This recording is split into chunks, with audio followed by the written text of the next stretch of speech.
Om Shanti. Happy Dhanteras. Dhanteras पर हम क्या करते हैं, लक्ष्मी जी का आवाहन करते हैं दीपावली पर।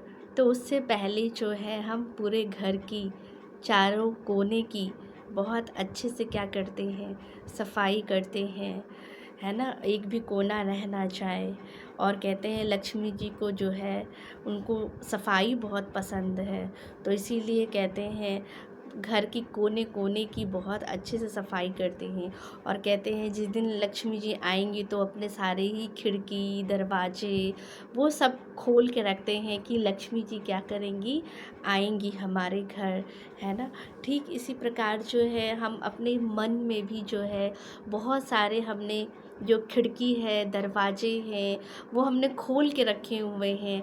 तो उससे जो है हमारे अंदर क्या आ जाती है, कोई ना कोई क्या है बुराई आ जाती है। हम कुछ ऐसा देख लेते हैं, हम कुछ ऐसा सुन लेते हैं, तो उससे हमारा मन क्या हो जाता है, ख़राब हो जाता है ना। कोई ना कोई बातों को हम अपने अंदर पकड़ के रखते हैं, तो इससे हमारा मन क्या है, अस्वच्छ हो जाता है। तो इसीलिए हमें अपने मन को भी क्या करना है, स्वच्छ रखना है।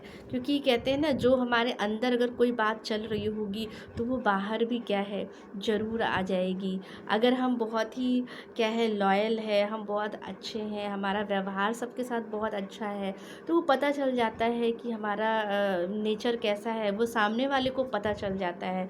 ठीक इसी प्रकार जो है हमारे मन में अगर कोई बात होगी तो वो दूसरों को भी क्या है, वो पता चल जाएगी। चाहे वो एक अच्छी भावना से है, चाहे वो कोई क्या है गलत भावना से। कहते हैं एक राजा था, वो बहुत ही क्या है, उनकी जो प्रवृत्ति थी वो बहुत ही मतलब लालची थे। वो सोचते थे कि मतलब हमें बहुत सारा धन मिले, है ना, और हमें इतना मिले जो हम क्या है हम दूसरों को भी दे। तो लेकिन उनकी जो प्रवृत्ति थी वो बहुत ही कैसी थी, मतलब वो लालच की थी।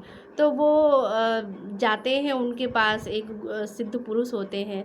तो कहते हैं जब वो वरदान देते हैं, जब वो आशीर्वाद देते हैं, तो वो जो कह देते हैं वो हो जाता है, क्योंकि नाम ही क्या है, सिद्ध पुरुष।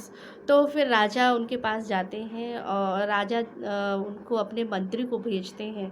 कहते हैं कि जाओ आप उनको जो है सिद्ध पुरुष जो है, जो सबको लाभान्वित दे रहे हैं, सबको वरदान दे रहे हैं, तो क्यों ना हम भी उनका क्या है जो वरदान है वो ले लें। तो वो जब जाते हैं, मंत्री को भेजते हैं, तो मंत्री कहता है कि आपको राजा ने बुलाया है और आप चलिए।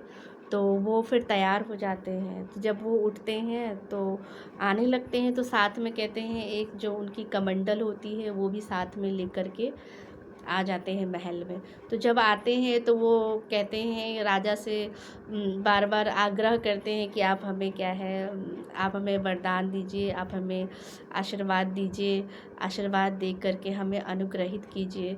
तो वो फिर कुछ बोलते नहीं हैं, चुप रहते हैं। फिर थोड़ी देर बाद कहते हैं कि आप हमें वरदान दीजिए, हमको आपका आशीर्वाद चाहिए, हम भी धन धान्य से और भरपूर हो जाए, या जो भी उन्हें चीज़ चाहिए होता है कि मतलब आप हमें आपका आशीर्वाद मिलेगा तो हमें वो चीज़ क्या है, प्राप्त हो जाएगा। तो वो बार बार उनको रिक्वेस्ट करते रहते हैं। तो फिर वो फिर कहते हैं कि आप अपनी ना ये कमंडल है ये दीजिए, इसमें हम क्या है बहुत सारी जो है असरफियाँ आपको भर के हम देंगे, और आपके हम रहने के लिए भी क्या है एक अच्छा जगह स्थान बनाएंगे इस महल के अंदर ही, आप हमारे यहाँ ही रहिए। तो वो कहता ठीक है। तो वो कमंडल देते हैं। तो जब देते हैं तो वो बहुत ही अस्वच्छ होता है, गंदा मैला सा होता है। तो वो फिर देते हैं उसको साफ़ करने के लिए, कहते हैं इसको साफ़ करके और इसमें जो है असरफियों को भर करके ले आओ। तो जब वो मंत्री लेकर के आता है तो फिर वो उनको देते हैं, फिर वो दे देते हैं। फिर वो उसके बाद फिर जब वो कहते हैं कि जिस प्रकार जो है आपने मेरे से कमंडल लिया और वो अस्वच्छ था, बहुत गंदा था, है ना, तो फिर आपने उसको क्या करा, पहले साफ़ किया। ठीक इसी प्रकार जो है, जो हमारे अंदर जो मन रूपी जो पात्र है उसको भी हमें क्या करना है, वो हमें स्वच्छ करना है। जब तक हम मन हमारा स्वच्छ नहीं होगा, अंदर से हम स्वच्छ नहीं होंगे, तो वो हम बाहर भी हम क्या है, वो जो स्वच्छता है वो दिखाई नहीं देगी, है ना? कई बार हम सोचते हैं कि हम अंदर कुछ किसी के लिए गलत सोच रहे हैं, तो क्या फ़र्क पड़ता है, क्या पता चलता है? लेकिन जो हम मुँह से नहीं कहते, जो हम मन से सोचते हैं, वो बहुत जल्दी जो है वो दूसरे तक पहुँच जाती है। क्योंकि जो संकल्पों की जो गति है, जो सोचने की, जो नेगेटिव सोचने की है, वो बहुत फ़ास्ट है, वो दूसरे तक क्या है, पहुँच जाता है। तो इसीलिए हमें लक्ष्मी को बुलाने, आवाहन करने से पहले हमें क्या करना है, हमें मन रूपी पात्र को भी क्या करना है, स्वच्छ रखना है। फिर दूसरा क्या करते हैं, लक्ष्मी जी को दिखाया है कि उनके दोनों हाथों से वो धन को क्या कर रही हैं, ऐसे दे रही हैं, ऐसे बिखेर रही हैं। तो ठीक इसी प्रकार हमें लक्ष्य लेना है, अपने जीवन में कोई न कोई लक्ष्य को लेना है ना? उन गुणों को हमें अपने जीवन में भी क्या करना है, धारण करना है ना? गुणों का दान करना है एक दूसरे को।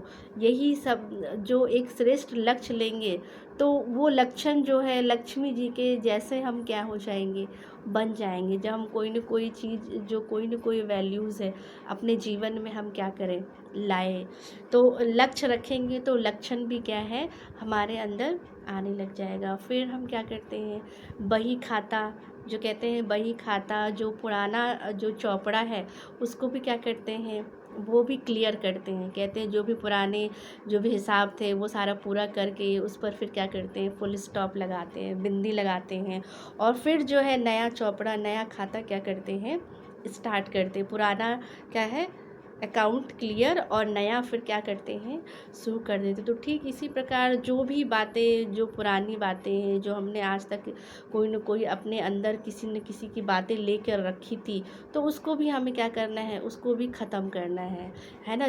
जो भी किसी ने कुछ हमें कहा या हमने किसी को कुछ कहा, तो वो सारे अकाउंट हमें क्या करना है, क्लियर करना है। हमें सामने वाले को क्या करना है, माफ़ कर देना है। माफ़ करेंगे और माफ़ी मांग लेंगे, तो हम यहाँ से बहुत ही क्या हो जाएंगे, लाइट हो जाएंगे। जितना हम रोज़ क्या है माफ़ी मांग लेंगे और माफ़ कर देंगे, तो उतना हम मन से क्या हो जाएंगे, बिल्कुल हल्के हो जाएंगे। जैसे होता है ना, कोई भारीपन है, कोई बोझ है, वो मन पे रहता है, तो वो क्या होता है, माफ़ करने से, माफ़ी मांगने से वो हमारा जो है वो क्लियर हो जाता है। तो जैसे बही खाता का नया बनाते हैं, ऐसे हमें क्या करना है, नया कुछ करना है, पुराना क्या करना है, ख़त्म करना। फिर कहते हैं स्वास्तिका बनाते हैं। स्वास्तिका माना सुअस्ति, मतलब हमारे जीवन में सब कुछ क्या होगा, फिर नया ही नया होगा। जब हम पुराना ख़त्म करेंगे तो हमारे जीवन में क्या हो जाएगा, नया हो जाएगा, नया आ जाएगा। तो आप सबको धनतेरस की बहुत बहुत मुबारक हो, मुबारक हो। ओम शांति।